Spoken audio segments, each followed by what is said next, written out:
case you didn't know or you didn't guess it, I will be making my famous Nacho Supreme.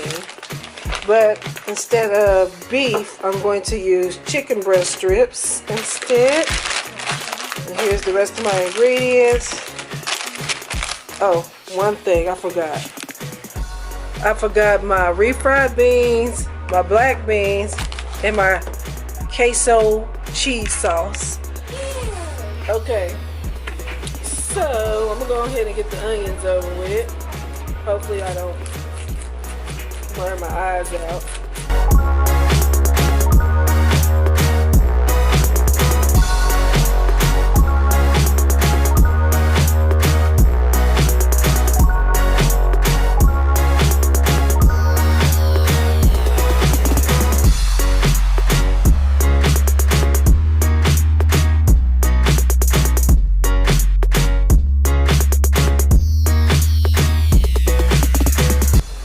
Okay, now that I got all my veggies chopped up, diced up into this little bowl right here, I got my parsley leaves, I got my grilled chicken, I got my, of course, my veggie, my black beans, my cheeses, and my other beans, my refried beans. I'm going to go ahead and line this with foil. Really? You know what? I'm not going to line it with foil this time. I'm going to put olive oil on the bottom. I think it'll be a better outcome. So, just pour that in there. Extra virgin olive oil. Just lightly drizzle it. Yeah, ingredients won't stick. I kind of like to do it like this. That's how it will look at the bottom. I'm just going to go ahead and drop all the veggies in there. You know what? I need a spatula. I got my spatula. I'm just going to drop all that down in there. Add the grilled chicken. I need to add my refried beans. And typically I would have added these to the bottom. So I might just... This probably should have been added first. That's just the way I like it. There's no wrong or right way to this. I'll just drop this down in there. Then I'm going to put some cheese in here.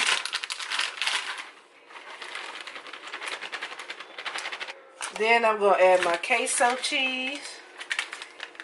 Need my kitchen scissors to cut this open.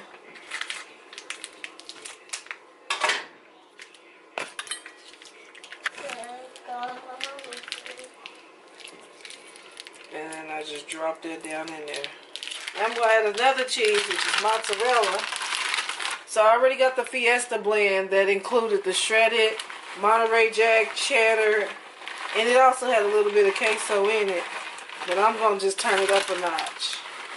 And then the last thing I'm going to add is my black beans.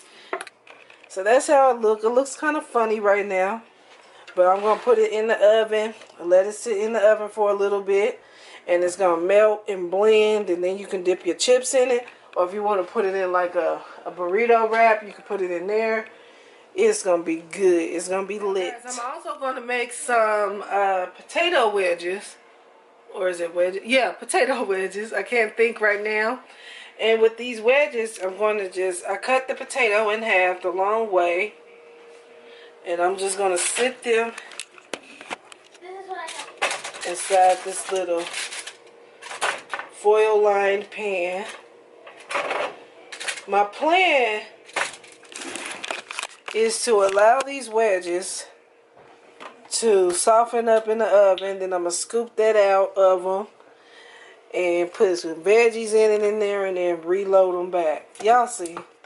So first, you got to put a little olive oil on them so they can stay moist in the oven. And then I'm going to cover it with more foil to lock in that moisture. You don't want no dried out potato wedges.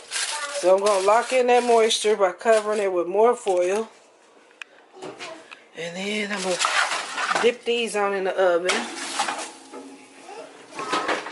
And I'll say leave them in there. I'm going to put it on 400. Okay, so now that I got the potato wedges in the oven and I got the Nacho Supreme stuff cooking, I'm going to start on my next course, which will be my stuffed pepper with cream cheese and bacon. So basically, I already pre-cut the peppers. But basically, I'm going to put some cream cheese right here in the middle, and it's going to be wrapped with bacon and put in the oven. And this is pretty simple to do, but I'm going to show you guys how I put it together. So, of course, here's my bacon. Here's a long strip of bacon. I usually take this strip, and I use the kitchen scissors or a knife if you don't have kitchen scissors, and I cut it in half, because you don't need it to be that long. Now I'm going to set the bacon aside for a second because I'm going to take one of the peppers. I use just some basic Philadelphia cream cheese.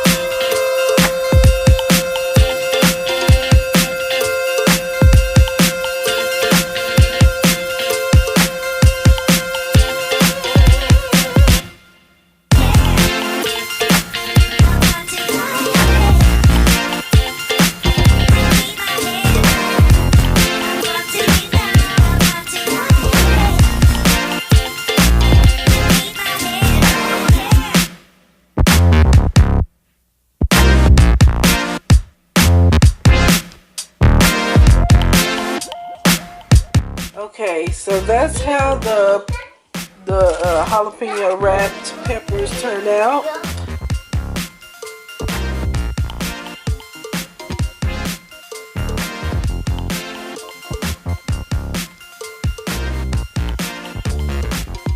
Okay, so they have been reloaded with all these special ingredients that I mentioned earlier. See how this is emptied out?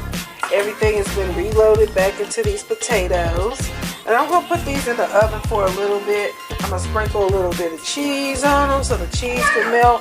But I'll do that when they have cooked because it has like pieces of bacon and stuff in it that I want to make sure it gets cooked thoroughly. So let's go ahead and put that in. And that's how my Nacho Supreme came out. I don't know if you guys can see it that well. We got all the ingredients there that I chopped up earlier.